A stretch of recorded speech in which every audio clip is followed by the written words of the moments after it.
Hello and welcome to, yes, another episode of Coffee with Capril. This mug here was given to me by my good friend George Brennert.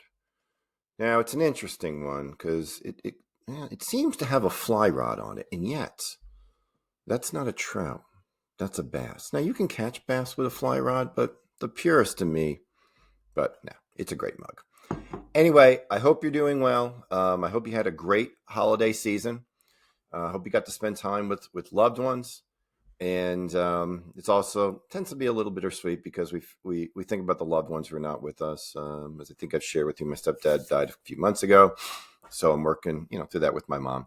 But anyway, I hope you had a great time. Hey, I wanted to talk to you about expectations. It's a very interesting year this year. We still got another, well, as of this recording, 13 days left. But when I look at portfolio returns, they are almost hitting exactly at the average returns for the long term. The total U.S. equities, the total international equities, the bonds, they're all coming in very close, if not exactly at their long-term averages, which almost never happens. Now, here's what's interesting about this. This is all recent phenomena, because if I went back 3-4 months, they were maybe half of what we thought they'd be. This is how the game works, people.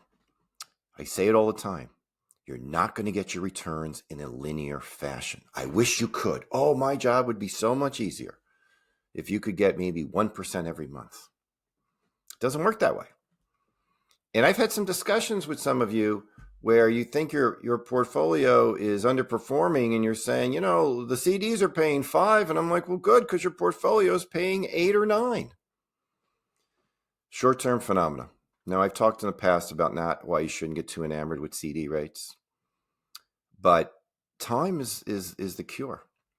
And we need to understand that. We need to have a level of patience. Time in the oven bakes the cake. If you think you're going to bake the cake immediately, it's not going to happen. So I need to reiterate this. The other thing is, and I say this a lot too, your return in any given year probably doesn't make a heck of beans. You know what makes the difference? Are you still going to have money the day you die? That's really what we're trying to do for you here. I am not trying to hit home runs. I'm trying to create consistency of return. And I know to do that, you're going to have an occasional off year.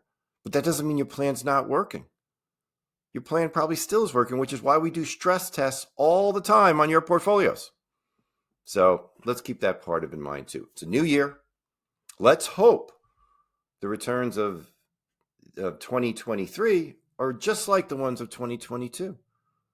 Now, excuse me, of 2024 are just like the ones of 2023. Now, again, we won't be getting returns in monthly increments. It may literally take the fourth quarter before it hits, but that's the process. You focus on living your life. If you haven't scheduled your review meeting yet, do so. By the way, a lot of you responded to my email about scheduling reviews, and that's great. But just understand, I don't care when we do the review. A lot of you chose December, this month. I've had a very busy December, but that's okay. You'll see I have to wear comfortable clothing because I'm in this home office all day long. I can't escape it. No, but get on the calendar. I don't care when it is. You can go out there and you can pick a date. Indicate if you want to do it face-to-face or virtually.